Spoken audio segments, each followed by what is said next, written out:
Bienvenidos a QM Agro, el programa agroindustrial de la provincia de Buenos Aires para todo el país. ¿Cómo estás, Andrés? ¿Qué tal, Manuel? ¿Cómo estás? ¿Todo bien? Todo bien, todo tranquilo. Acá arrancando este sábado preelecciones.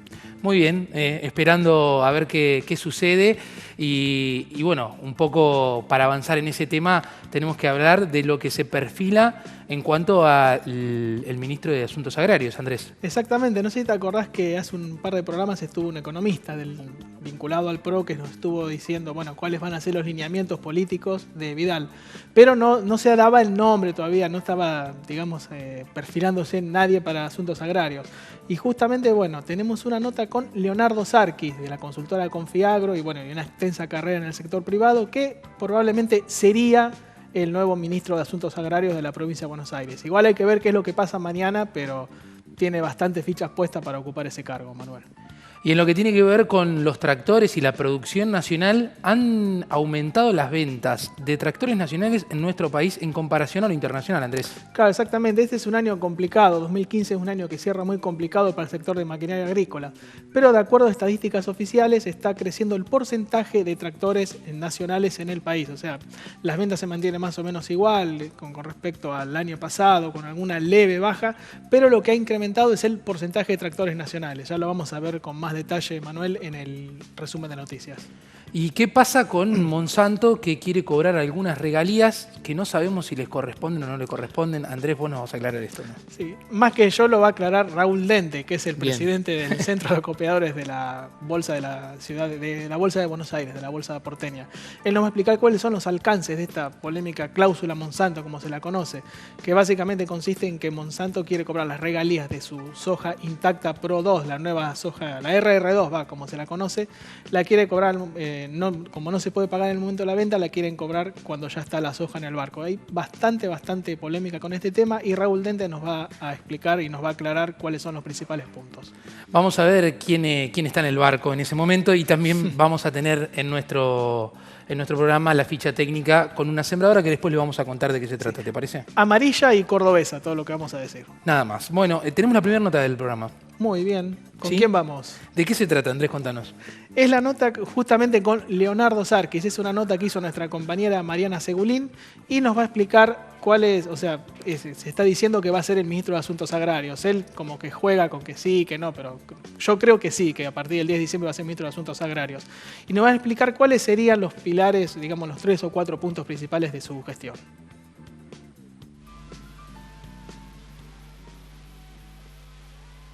Ingeniero, se rumorea que usted puede llegar a ser el próximo ministro de Agrarios de la provincia. ¿Qué tan cierto es ese rumor? No se está diciendo mucho, la verdad es que para mí es un honor que María Eugenia Vidal, la candidata electa, esté pensando en mí para ocupar ese puesto. Nosotros somos un equipo, venimos trabajando hace muchísimo tiempo. Yo me he focalizado mucho en Provincia de Buenos Aires en los últimos meses con ella, así que si yo llego a ser la persona, encantado de la vida de tomar ese desafío, ¿no? Yo creo que uno tiene que pensar en toda la cadena, en el tema agroindustrial, uno tiene que estar dando caminos de solución desde el productor hasta el último eslabón de la cadena empresarial. Todos tienen que sentarse en la mesa de diálogo para trabajar y hay cosas que tienen determinados tiempos, hay caminos de solución más fácil dependiendo de los temas, pero la verdad es que cuando uno dialoga, hace planes de acción, lleva adelante las cosas con un tiempo determinado, me parece que no es lo mismo lo que uno puede decir en los primeros 100 días, después el primer año y después todo lo que venga, ¿no? Hay que ser muy concreto. No se pueden solucionar 14 puntos o 14 temas a la vez, pero sí probablemente 2 o 3 en el inicio y me parece que eso es lo que uno tiene que hacer, ¿no? Yo directamente, mi idea es dialogar absolutamente con todo el mundo, que ellos nos cuenten cuáles son los problemas que uno ya a priori puede saber, pero qué mejor que la gente en cada zona te cuenta realmente qué es lo que necesita, ¿no?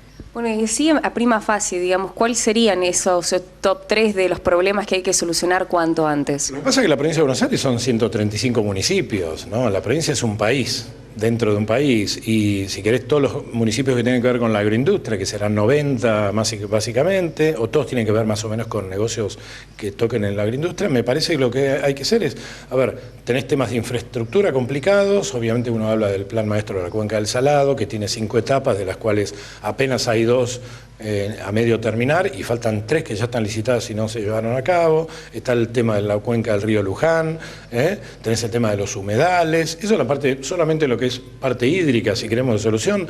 Tenemos el tema de los caminos rurales y las rutas provinciales, que la verdad es que cuando uno mira no se han hecho las cosas como se deberían hacer. Eso depende de infraestructura, o sea, fíjate cómo ministerios tienen que trabajar juntos. No es un tema de agrarios tienen que levantar el tema para que infraestructura y en conjunto se arregle.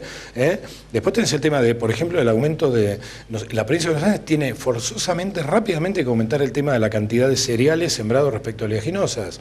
Nosotros tenemos un desfasaje enorme, tenemos poco cereal sembrado, poco trigo, poco maíz, por las razones que sean, macroeconómicas muchas, decisiones políticas, los productores han dejado de sembrar trigo, maíz, pero necesariamente por el cuidado del suelo tenemos que nosotros rotar, hacer una planificación ordenada, y para eso tenés que poner reglas claras y motivar a que los productores lo hagan, ¿no? El tema de la fruta y horticultura. El 30% de los cultivos de hortalizas de la Argentina se siembran en provincia de Buenos Aires y muchas veces está visto como si fueran producciones marginales. Hay que profesionalizar eso, hay que meter inversión, hay que llevar a que la gente tenga trazabilidad, hay que abrir mercados exportadores. Hay muchas medidas de la macro que Mauricio Macri, presidente, las va a solucionar muy rápidamente en los primeros tiempos, con lo cual van a impactar muy positivamente para la provincia de Buenos Aires, ¿no? Le pregunto por último, ingeniero, esta cuestión que Mauricio Macri dijo, empiecen a sembrar trigo. ¿A qué se refiere eso? Yo le ayudaría a Mauricio para decir, todavía los que no sembraron maíz, que sigan sembrando maíz, que nos queda un montón de días todavía para poder sembrar. Lo que está diciendo es, el 11 de diciembre él va a eliminar los ROEs o los cupos de exportación, y va a eliminar las retenciones a trigo, maíz, y bueno, ya lo dijo, 5% de soja, a todas las economías regionales, a carne, leche, etcétera, ¿no? Fíjate lo que pasa, por ejemplo, en el sector lácteo. La leche no tiene retención en sí, pero hay subproductos que tienen, entonces probablemente si un tambero quiere hacer una manteca especial no puede exportar porque tiene retenciones que le afectan al precio de lo que puede vender. Entonces todo ese tipo de cosas son las que se tienen que destrabar, ¿no? El mundo quiere los alimentos que Argentina produce. Nosotros podemos producir alimentos para casi más de 450 o 500 millones de personas. Ahora, con valor agregado, hasta 700. Muy bien, le agradecemos a Mariana Segulín por la colaboración en el programa y les contamos que el resumen de noticias y lo más importante que tenemos para contarles es que hay una cuestión en la provincia de Buenos Aires con respecto al maíz que podría ganarle a otro cultivo, Andrés. Exactamente, estamos hablando de lo que es la región sudeste de la provincia de Buenos Aires, el sudoeste, perdón, de la provincia de Buenos Aires, en donde el girasol es uno de los cultivos protagonistas. Sin embargo, con las buenas condiciones que se están dando para el tema de la comercialización del maíz, con las buenas señales que está emitiendo el gobierno, parece que se va a apostar por el maíz y se va a reemplazar el girasol. ¿Esto de dónde viene, Manuel? De acuerdo a un informe de la Bolsa de Cereales Porteñas, el cambio en las condiciones de comercialización del maíz tendría como efecto disminuir la baja inicial en la intención de siembra de este cereal. En el sudeste de Buenos Aires, entre el maíz de primera y segunda, la superficie alcanzaría las 78.200 hectáreas, un 15% menos en comparación a la cosecha pasada, pero un poquito más de lo que se estaba estimando, porque los números eran de mayor pérdida. ¿Y cuál es el dato a tener en cuenta? Que los productores van a cambiar maíz por girasol, en una zona donde la oleaginosa juega muy fuerte. Y de acuerdo a la bolsa, el maíz también empezaría a sembrarse en diciembre para aprovechar al máximo los efectos del clima y aprovechar las precipitaciones. Y con respecto a los tractores en nuestro país, como comentábamos al comienzo del programa, han ganado mercado interno, Andrés, adentro de nuestro país. Dentro de nuestro país, los nacionales están ganando espacio. Sí, siempre la proporción fue más o menos un 80%, 75% de tractores nacionales y el resto importados, pero ahora la balanza es como que se ha no equilibrado, bueno, o sea, está jugando a favor de lo que es los tractores nacionales. Y como decíamos, en medio de un año complicado para el sector de la maquinaria agrícola, los tractores nacionales ganan espacio en relación a los importados. De acuerdo a estadísticas oficiales, la producción nacional llegó al 94% del mercado en el tercer trimestre de este año. En total se vendieron 1.274 unidades, de las cuales 1.195 son argentinas. Y como decíamos, si bien las ventas fueron un 10% menos en comparación al mismo trimestre de 2014, las unidades vendidas crecieron un 18,22%. ¿Y cuánto dinero significó esto para las fábricas argentinas? Facturaron en este trimestre 772 millones de pesos. Buen número, buen dato. y también, bueno, les contamos que hubo un premio para una de las empresas de Córdoba, conocida como Metalfor, hubo un reconocimiento, Andrés. Exactamente, la fábrica cordobesa Metalfor, que tiene su sede en Neuetinger, ganó el premio a la excelencia agropecuaria que cada año otorga el diario La Nación y el Banco Galicia. El evento se llevó a cabo en la Sociedad Rural de Capital Federal y Metalfor recibió el premio en la categoría Fabricante de Maquinaria.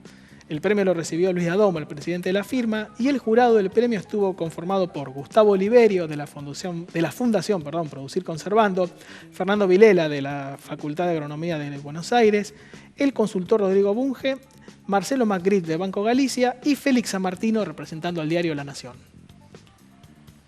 Y ahora, Andrés, nos metemos con lo más importante que sucedió con los mercados internacionales. Exactamente, nos referimos a Chicago y esta semana... ¿Qué pasa con Chicago? Cerró en baja Chicago. ¿Qué es lo que pasa? Debido a que se espera una fuerte producción de soja en Sudamérica. O sea, ya hubo una... ¿Te acordás que hablamos, Manuel, de una super cosecha en Estados Unidos? Hablamos de eso, sí. También hay estimaciones en Estados Unidos que va a haber una cosecha muy fuerte en Brasil y en Argentina. Y también hay otro dato, porque la política toca todo. Los operadores de Chicago siguen de cerca las elecciones en Argentina.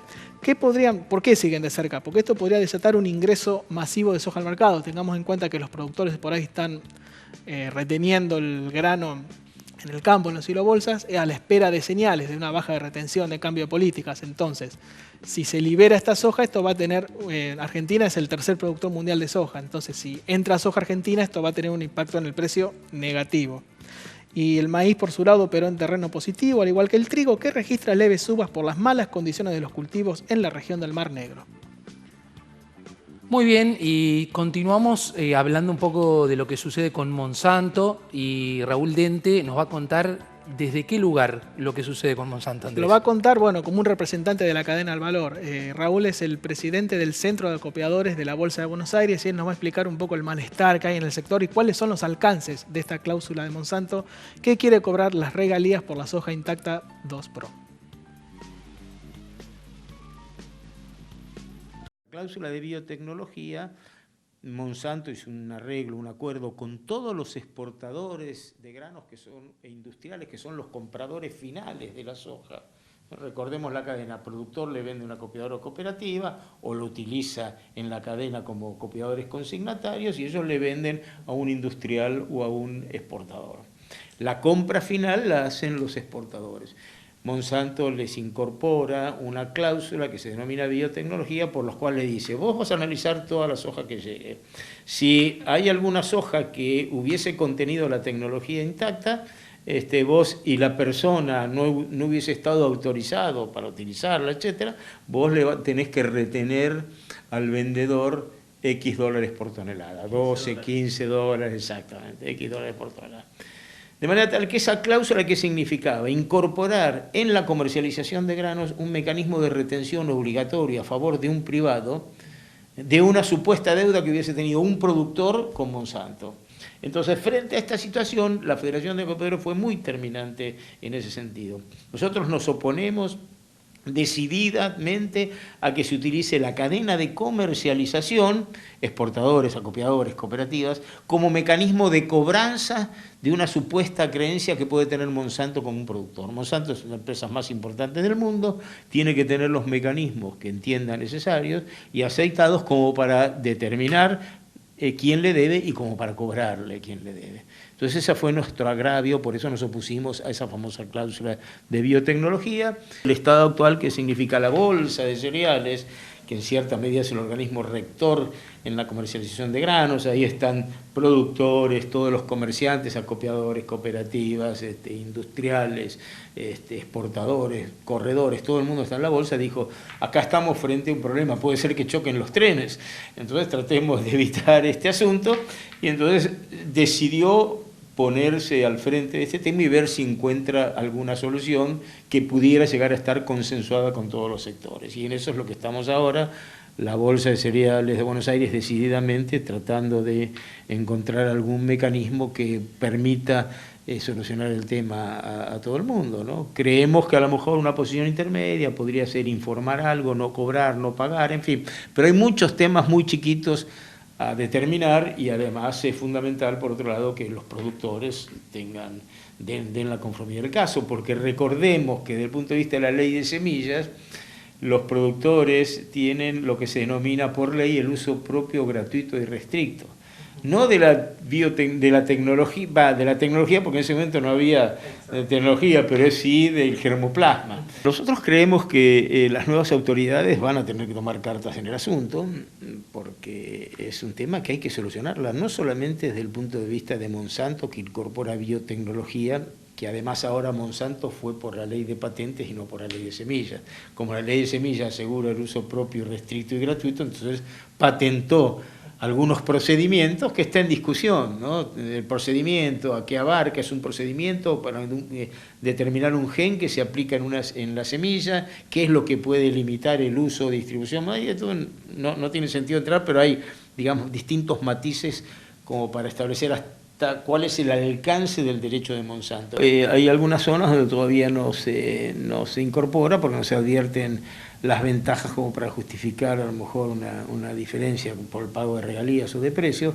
En otras zonas, evidentemente sí, más para el norte sí, porque reconozcamos que esta intacta tiene dos ventajas: resistencia al glifosato y además a los insectos, a los lepidópteros, ¿no? De manera tal que todo ese es un tema donde la economía de costo está en que implica menos aplicaciones que hacer a la planta, menos fumigaciones para combatir la isoca, en fin, y todos los temas que están dando vuelta. Así que en los lugares donde hay, o por el clima que hay, evidentemente se nota claramente la ventaja de la intacta. En otros lugares quizá no tanto, así que recién se está imponiendo, no sabemos cuánto va a ser la utilización total. Algunos hablan de un 30%, yo creo que va a ser menos en esta campaña, pero convengamos que la idea de solucionar este tema o cualquier otro, porque detrás de esta tecnología viene otra y otra y otra y otra más. Muy bien, Andrés, ahora nos metemos en la parte de fierros, porque vamos a hablar de lo que anticipábamos, la sembradora de agrometal. Exactamente, decíamos cordobesa, amarilla, bueno, amarilla y naranja, si no recuerdo mal. Sí, un clásico. Un clásico, la TX Mega de agrometal. Vamos a ver una sembradora cordobesa que se fabrica en la localidad de Monte Maíz para más datos. Hablamos de la TX Mega de agrometal, un modelo para la siembra de granos gruesos. En las unidades con un módulo de siembra, el ancho de labor de esta máquina varía de 4,8 a 8 metros, con una capacidad de tolva para semillas de 935 a 1.315 litros. Su transporte de punta es seguro y de gran despeje, lo que permite su traslado por todo tipo de caminos, Andrés. Y cuenta con una gran autonomía de siembra y permite trabajar entre 100 y 105 hectáreas por cuerpo de siembra. Una gran autonomía de trabajo, tiene 100 hectáreas. Sí, importante dato. Sí. Su sistema de dosificación de semillas con placa horizontal permite una siembra eficiente y cada calibre de semilla cuenta con su placa correspondiente. La TX permite efectuar fertilización simple y doble, de acuerdo a cada necesidad. La tolva para fertilizante tiene una capacidad de 120 litros por módulo de siembra y una distancia de 52,5 centímetros. Tenemos que aclarar que estamos hablando de la que tiene un módulo de siembra, porque después está la articulada que tiene más de un módulo de siembra, pero para clarificar los datos hablamos de la que tiene solo un módulo de siembra. Este modelo cuenta con una computadora de siembra que, entre otras prestaciones, ¿qué hace? Cuenta hectáreas parciales de diferentes lotes con 6 registros independientes y reprogramables. Y no solo eso, esta computadora también se puede transformar en un GPS y permite incorporar tarjetas de registro de datos. O sea, la agricultura de precisión a full en los modelos de agrometal. Muy importante la parte de agricultura de precisión en estas máquinas. Ahora nos vamos a meter con la parte de fertilización. Martín Díaz Zorita nos va a contar algunas novedades al respecto, Andrés. Claro, digamos que es un año complejo, como se viene hablando todo este año, es un año complejo desde el punto de vista político, económico, y siempre la primera variable de ajuste de los productores es la fertilización. Ya de por sí se está por debajo de los estándares de fertilización que tendríamos que estar, un 30-40% por debajo, por lo menos. Entonces, Martín Díaz ahorita nos explica cómo hay que fertilizar justamente en un escenario complejo, cuáles son las variables que hay que tener en cuenta.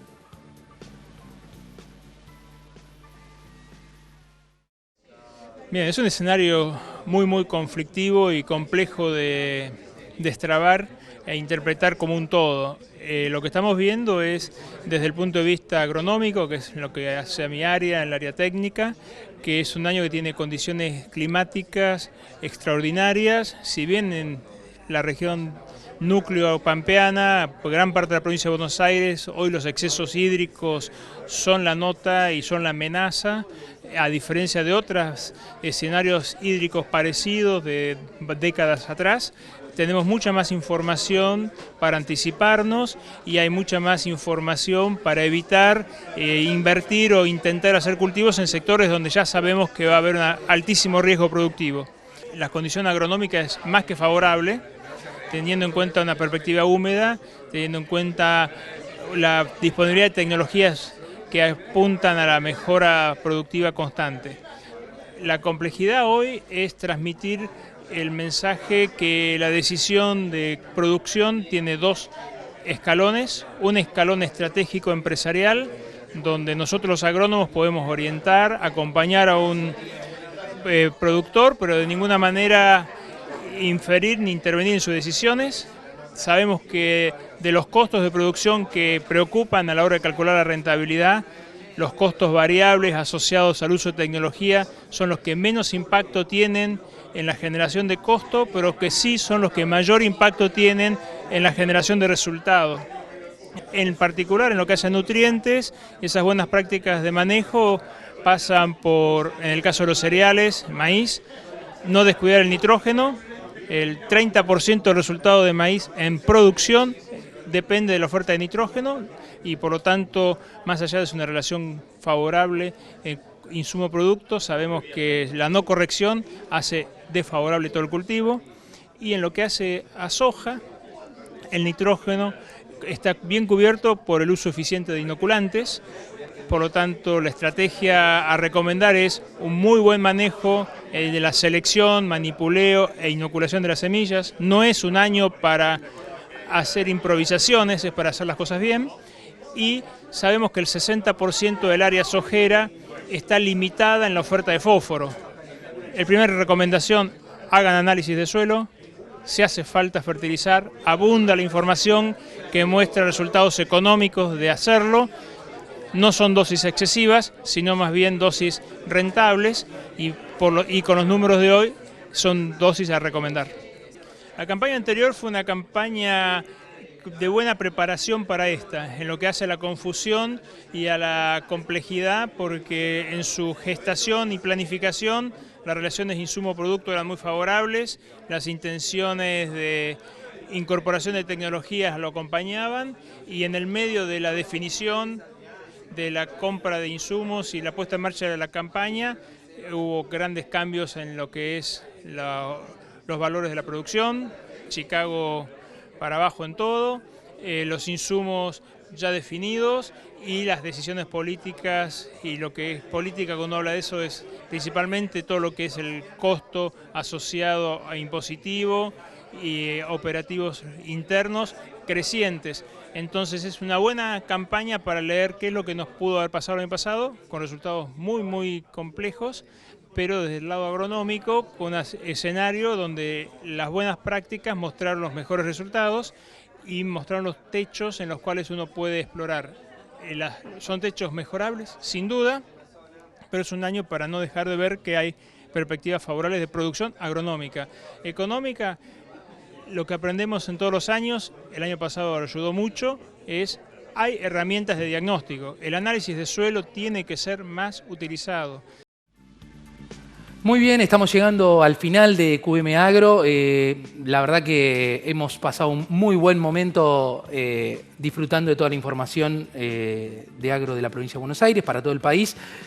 ¿Alguna novedad más, Andrés? Más allá de avisarle a nuestra gente que puede participar y interactuar con nosotros, con Juan Pedro, sí, nuestro productor.